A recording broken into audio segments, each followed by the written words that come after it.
And so if you have any questions, please feel free to put them in the chat line. Any programming and registration questions you have about any of the programs, certificates, badges, or micro-credentials, please contact SIS as well at the bottom of the screen. If you have questions about those today, that's available in our question and answer period. So please put that in the chat line if you have questions. This is an overview in terms of what the CCE offers for adult learners. We have the badges. So these are specific bite-sized credentials that you get. You'll get a digital badge that you can use on your LinkedIn, your resume, or your portfolio. These badges can then be stacked into what we call a micro-credential. Recently, the university has embarked on some research upon what professionals are looking for in terms of training. They've landed on this new format, the micro-credentials, as well as the badges to allow you to achieve those micro-credentials. In addition to that, the university also offers full certificate programs, also one-off seminars. And so as far as the badges go, these are typically 14 hours or less of learning. When you stack 3 of them, you achieve the micro-credential. This differs from our regular programs in that our certificate programs have 7 courses, each up to 14 hours, that can be completed over several months and up to 3 years. So there's a variety of different certificates, seminars, and programs that the university offers. You can go to the website I have listed at the top to get more information about all of those programs and find those that are specific to yourself.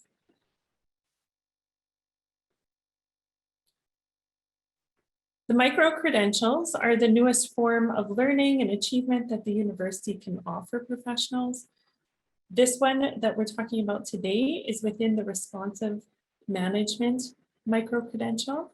It's made up of 3 different badges. We have the Leading Hybrid Teams badge, which kicks off next week, Resilient Leadership, and Crisis Management. What these badges and micro-credentials can do for you is it can enhance your resume, your LinkedIn, or your portfolio. And they focus on a specific competency in a short period of time. And what this does is it allows you as an employee or as an employer on behalf of your employees to upskill, reskill, or boost skills that you have pre-existing. It also has 0 prerequisites. So it's advantageous for professionals that are looking at fast knowledge increases, and it gives you the digital badge that you can utilize on your platforms to demonstrate that you have put in that additional effort in your skills. Current micro-credentials that are offered by the U of R. So far this semester, we've developed the Responsive Management Professional Micro-Credential, and within that is the Leading Hybrid Teams. This starts next week if you're interested on Wednesday, Thursday, and Friday, starting at 8:30 a.m. There's also Crisis Management and Resilient Leadership, High Impact Leadership Professional Micro-Credential, Project Compliance Professional Micro-Credential, and as well, there'll be further research and industry standards to see what will be offered in 2022. So what I'd like to share with you folks now is a little glimpse into Leading Hybrid Teams so that we can have a takeaway from today's webinar and that you folks can get a small sampling of the skills that we'll look at next week in the full course. So what is a hybrid workforce? Typically, it's a workforce that operates both remotely and co-located in physical office spaces. So there's a whole spectrum of what a hybrid workforce could look like. It could be entirely remote, all the way up to almost fully co-located with 1 or 2 people that work remote. What we have to think about is how do we bridge the gap between those that are co-located and those that are remote. It's a difficult task, and within our course, we're going to look at some strategies and challenges that arise when we start to think about how to lead hybrid workforces or even participate in a hybrid workforce. So if you as an employee find yourself in a hybrid workforce, even if you're not leading others, it can be advantageous to figure out how to participate in a team that operates in a hybrid model.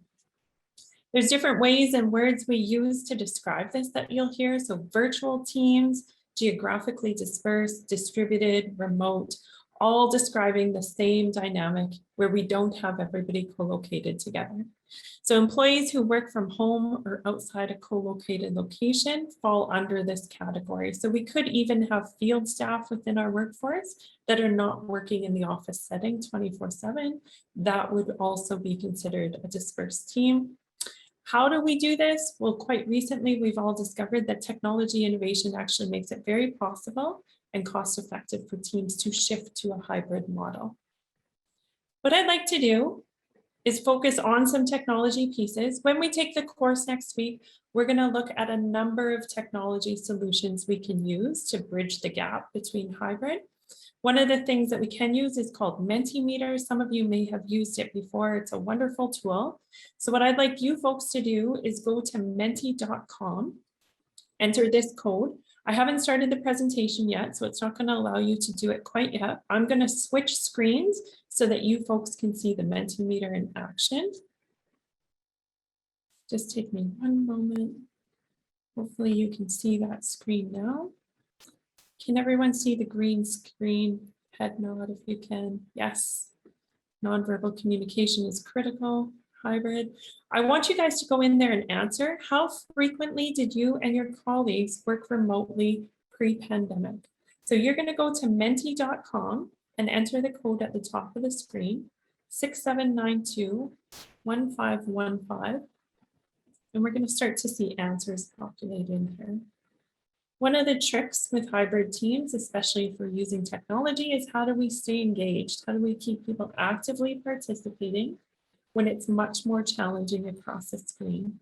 So we can use tools such as Mentimeter, and we can start to implement these in our team meetings, in some of our workshops, etc. This can help us transcend this remote challenges that we have, so we can see a variety here. So it's menti.com and you use the code 6792-1515. Mentimeter actually has a free application you can use up to 2 slides. It's a variety of different formats you can use to engage people. I encourage you guys to go in and try this. If you are setting up the poll or the question or the interaction, you will go to mentimeter.com. Participants go to menti.com. You as the facilitator will go to mentimeter.com.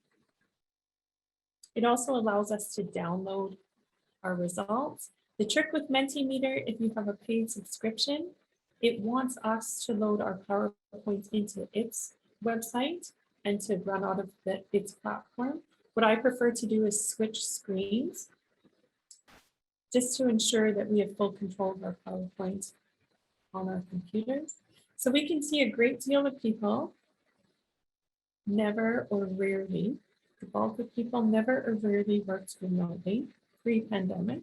And we do have some people who most of the time and occasionally did. So we have a nice split. I'm just going to jot down these numbers.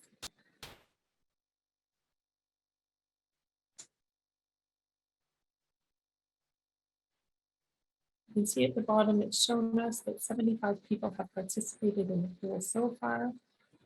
So this gives us a rough idea of how many people here today participated. We're going to go to the next question. In the last year, so we started with pre-pandemic. Now I'd like to know, in the last year, how frequently did members of your team work remotely? So we got a gauge of how frequently you worked pre-pandemic. Now let's talk about the last year and what that looks like. So how frequently did members of your team work remotely in the past year? You go ahead and answer that one again. So we can see the difference already here. What's happened in our numbers shifting. We've gone from never and rarely to most of the time.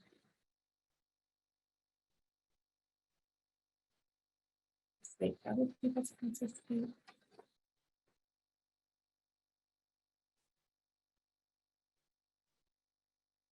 So even here on our webinar, we can see a huge shift in what's happened in people's workforce with their colleagues, with your team. It may be you, it may be others on your team. But in terms of what we're accustomed to pre-pandemic, there was some remote work.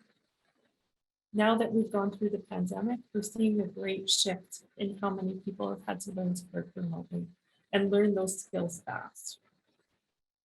I'm going to stop sharing this one and just flip over to back to our PowerPoint.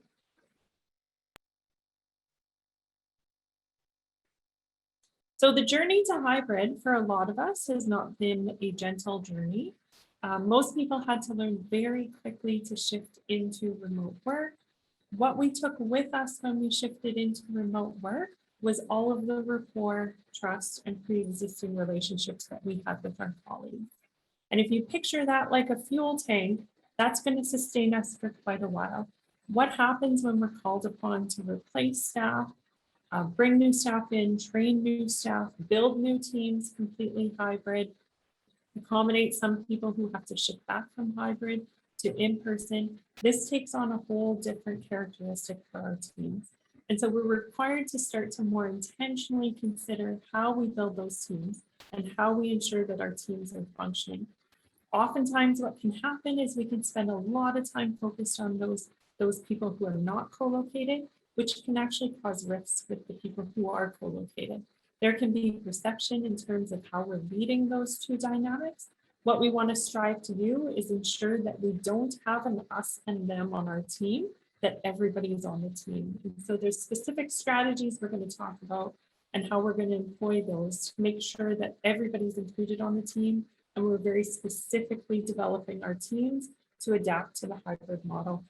I've got some issues here. So in Canada, approximately 40% of workers are currently working remotely. Pre-pandemic, it's less than 10. And even here on our webinar, we're seeing a few of those dynamics at play too for the folks here.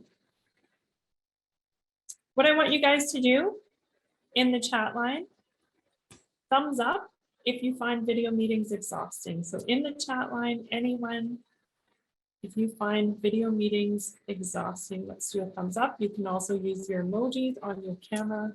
So if you hover over the 3 dots, you can see the word reactions. And you can put a thumbs up on your video picture, or you can put a thumbs up in the chat. We'll see you in a minute. If anyone hasn't found those meetings exhausting, you're welcome to put a heart.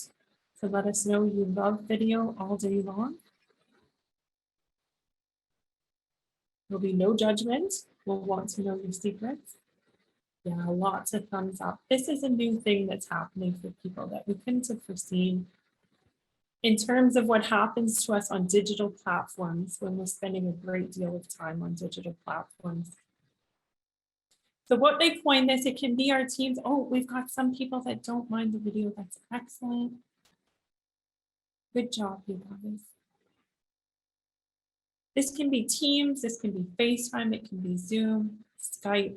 There's all different video platforms that organizations are using. We call it Zoom fatigue. It's becoming more and more of an issue, staring at screens for long periods of time. What can we do to combat this? There's a couple tips and tricks. One of the theories, now that we've spent a lot of time on video chat that's being studied, is the human need for eye contact. So what's happening to us when we're on video is our eyes are trained to seek eye contact, which is not possible on video because rarely are we looking at our camera. And if we are, we're not achieving eye contact with the participants. So what happens is your eyes continually strain trying to achieve eye contact on the video conference. This can be very difficult. There's a couple things we can do that helps. The other thing that's been studied, that's been proven now, is seeing ourselves on camera for long periods is also tiring. So you can click those 3 dots above your view and you can actually hide your self view. What this does is reduces the strain for you, having to see yourself on camera, perceive yourself, judge yourself, think about what you're doing. But also it gives us a break in terms of what we're seeing on camera. When we're remote working, we do need to ensure ergonomics. This is critical. Lots of us went home in a hurry during the pandemic and quickly set up workstations. But did we make sure that everything's at the proper height, that our elbows are at the proper height, that we have all of those pieces of ergonomics in place for us wherever we're working? We want to make sure about that. We can start to implement shorter meetings. So I don't know if any of you have found, but with video conference comes meetings from 9 to 10, 10 to 11, 11 to 12. And what happens is we don't get breaks. Further to that, it's exasperated because when you're on camera, we don't have the same non-verbal cues that we've gotten up and left the room to get a drink or take a break, whatever it may be. So in terms of taking those breaks, meetings have actually caused us to deplete our energy. Having intentional shorter meetings in your workplace that end or start 5 minutes after the hour can help mitigate against that. We can take shorter, more frequent breaks while on video conference. You can look at standing as well. Standing desks can help alleviate that. Our shift to hybrid work has actually caused less mobility in people as well, because we don't have to walk from meeting room to meeting room. And so in terms of taking those breaks with the standing desk, it gives you more mobility, can start to increase your energy. Declaring camera off days, either individually or as a team, is a great way to give people a break as well. Utilizing teleconference, and avoid multitasking while you're on Zoom. That's part of it. All of us do it. I'm sure some of you are checking your email or Twitter as we speak. It's a tough go for me to compete against the internet. But what you can do is avoid multitasking. That will reduce the load that's happening for you during virtual meetings as well. So these are some great tips. If anyone has other tips and tricks that they have found in terms of reducing the fatigue, please feel free to put them in the chat line. This can help other people. So if you've come up with some other ways that help you reduce the fatigue you're experiencing due to teleconference, I encourage you to put them in the chat line. And this will help others as well. See, some of them are getting in there, great. Walking meetings, very good, yes. So thinking about things, getting creative is going to be important to help you as an employee, but also your team in terms of adapting to the new hybrid world. The reality, unfortunately, we can mitigate Zoom fatigue. Overall, people are fatigued. So we've gone through a global issue right now, a pandemic that continues to loom. People have lost separation of work and home. We've experienced isolation, social disconnect. There's been burnout. Zoom fatigue is one of those, pandemic fatigue, increased family tensions in terms of everybody being in the same space, competing for bandwidth, and having to rely upon each other exclusively, decreased connection, and prolonged disillusionment. So this is not something that we should discount for our colleagues, our supervisors, our team. These are things that continue to happen that are plaguing people. So the exhaustion that's happening collectively is quite pervasive in terms of how people show up. What we can do in terms of this is implement some intentional strategies so that we do continue to get engagement and productivity out of our staff. Organizations are looking at remote work. For those of you that don't have organizations looking at remote work, but you're looking for some tips and tricks to inspire them to get there, we're going to talk about that in the course as well. So how do we get our organizations and support our organizations to start to embrace the new reality? There's a lot of benefits for organizations in terms of shifting to remote work. We can see lower organizational costs, an increase in employee satisfaction and balance, access to global talent pools across geographical boundaries. Employees can experience greater flexibility to relieve some of the fatigue that's happening. And we can start to implement some resources, technology, and support to aid our organizations in getting to a place where hybrid work is a successful choice. Here's some facts in terms of the challenges. What can happen is lots of employees requesting hybrid work, wanting to work in a hybrid model, can feel that there is discrimination against those that are not co-located. So these are some of the challenges that we'll explore, and how do we intentionally mitigate against that as an employee who may be the only hybrid worker, or perhaps you're a leader that's looking at how you ensure that the team operates cohesively and that we're looking at principles of equity and fairness. So equality and fairness are not always the same thing. We're going to have to consider, what does this look like for our frontline workers who are required to be in office at least part of the time versus remote workers, and how do we bridge that gap so that we mitigate against an us and them culture occurring within our workplaces.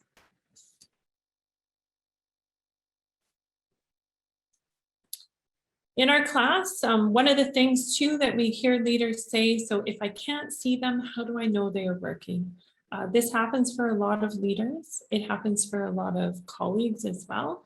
It can happen with a co-located group where we have remote workers, we can't see them. So what can happen is we can feel that all the assignments, extra work, asks, etc., are being placed upon us or those around us because we can hear and see when our boss is assigning things. It's very easy to start to think that things aren't happening for our remote people because those assignments or direction are being given in one-on-one conversations. So it's shifting to a whole different culture in terms of how do we ensure that there's visibility for the leader and the team as a whole so that we all understand what's expected of each other and how the team is functioning. We're going to look at it in the class through 4 specific areas. So we're going to look at how do we ensure people can contribute. If you think about a video or teleconference meeting in itself where we have a hybrid model, those around the table are having a very different experience than those that are hybrid or remote working. They get asked the questions, they're able to contribute more. We can take nonverbal cues.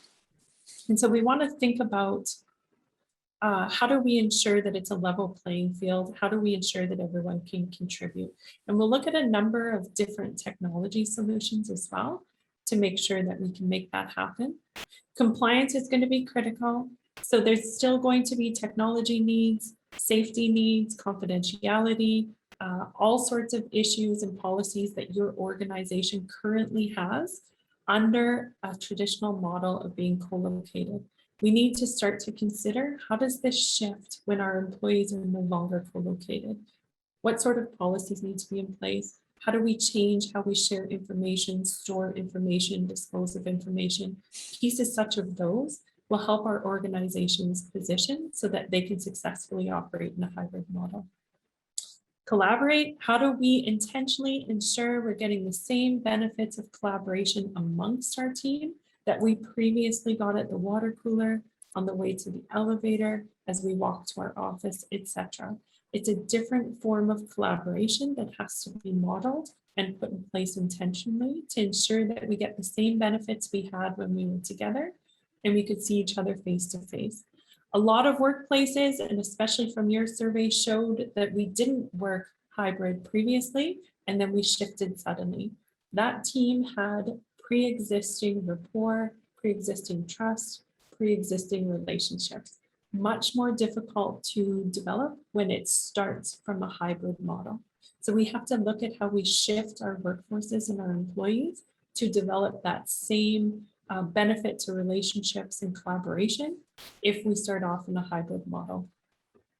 And the last piece is connect. How do we connect with people? How do we know if our employees are okay? We can't see them. We have to learn to read digital body language. So we're going to talk about what connection looks like in a virtual format and how do we achieve that, either by teleconference, video conference, or asynchronous communication. So we're going to look at the different channels of communication as well, and which channels do we require to ensure that we hit all 4 of these aspects in terms of ensuring that our team is functioning the way we want it to function.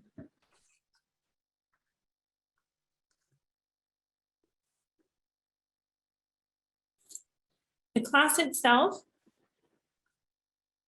has this overview. So we're going to look at the reality of what's happened in terms of hybrid teams and some of the challenges that we experience. The process of change. What can happen is we oftentimes want to take our co-located model and make it work for our hybrid model. We're going to have to choose which pieces work and which we take with us and which pieces have to be relooked at. So where are we going to shift how we do our work, how we connect, how we show up with each other in a way that's going to allow us to succeed in a hybrid model? How do we achieve engagement virtually? Not easy. We've tried a couple things today. So we've used the chat line. We have some people with their cameras off, and we've also tried Mentimeter. We're going to try another one as we go here. But in terms of how do we ensure engagement and keep people with us, that can help mitigate against the, if I can't see you, how do I know you're working? So it's a different way of gauging whether people are engaged. We're going to look at a whole host of tools and technologies to help us achieve all of these aspects. And then how do we build a team? And also, of course, how do we hold people capable when we can't see them? And we'll look at different models. We oftentimes hire consultants and contractors. They're not co-located with us, but we very much are accustomed to measuring them, evaluating them based upon outcomes of their work. We don't know what they're doing or when they're doing it. It's often asynchronous work. But in terms of trust, we trust that they're going to complete the work. However, when it comes to employees, for some reason, even though we know them, we have pre-existing relationships, that trust can get shaken a little bit when it shifts from co-located to remote. So how do we replicate what happens with our consultants and our contractors, that inherent trust we feel that they'll achieve outcomes and the tools we use to ensure that? How do we then shift that to employees in a hybrid model when we can't see where they all are at all times? Just got someone on mute, so I'm gonna find them and mute them. Which this wouldn't be a virtual meeting if that didn't happen. It's our rite of passage to virtual. We'll talk about some of those bumps as we go as well. These are some of the resources, and if you're looking for a resource, I've just given you a quick kind of overview of some of the things we can think about with leading hybrid teams. But in terms of resources further, these are some that I recommend. Digital body language is a really good one. Remote office not required is a short, easy read that has amazing tips and tricks. So if you're looking for something fast to give you a quick skill, that's going to be a great resource for you. How to Thrive in the Virtual Workplace is another good one. These are all really valuable books in terms of starting to think about concepts and how we can implement them in this new reality. That's funny. The other one, oh, somebody's off mute. Hold on, who is it? I'm not judging. I'm just checking. This is the new reality. There we go. These are some other books we want to think about. So Subtle Acts of Exclusion. We talk about bias and inclusion. What we want to really start to think about in remote work settings too is how often we're including everyone. How do we intentionally bridge that gap between co-located and virtual to ensure that everybody feels included in the team, nobody's excluded, or we're not giving the perception of exclusion as leaders. And also start with why. Of course, that's a good one with Simon Sinek. And what we want to think about too is casting a vision for our team. So specific to the makeup of our team, whether it be some small percentage of hybrid versus all hybrid, we have to start thinking about how we message this to our employees, particularly if we have that combination, so that everybody feels a part of the team.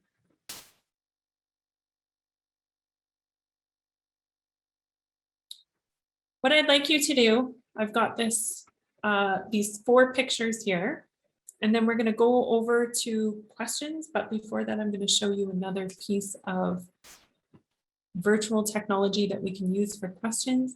I've got 4 pictures, 1, 2, 3, 4, in terms of how you feel about working in a hybrid model. So I'd like you to pick one and throw a number into the chat line. 2, some sunny, 2 and 3s, lots of 2s and 3s, some 1s, some 4s.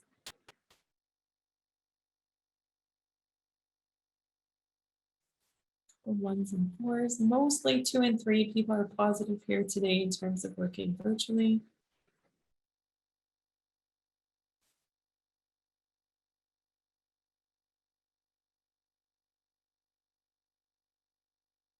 Excellent.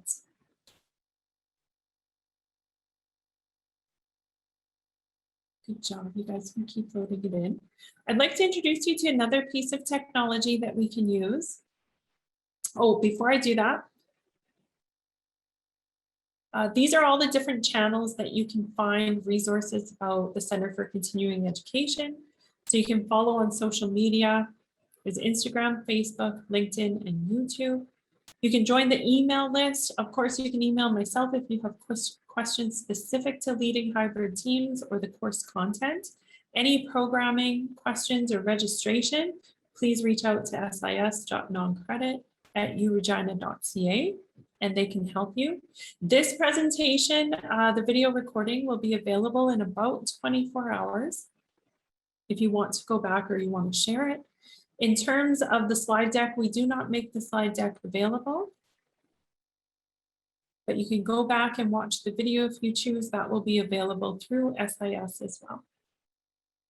So what I'd like to do, I'm going to shift over to questions, but I want to share another piece of technology with you folks while we do that. So if you have questions about programming or registration, please enter them in the chat line. Emma's going to help us get questions out of the chat line.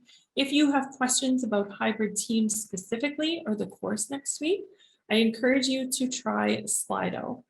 So we're going to go to slido.com and you enter that code and you can ask questions in Slido. You're going to click in the code and then click at the top under Q&A. If you see questions there you like that you want answered, you can vote them up as well. So this is a form of technology we can use if we have a large session at our workplaces, if you have many, many staff. This is anonymous, or you can ask that people put their names in. It's very good in terms of hosting a panel or a speaker to find those questions and source questions from the crowd. So if you want to go in and ask questions, we can do that. And what we'll do is I'll have Emma stop the recording now.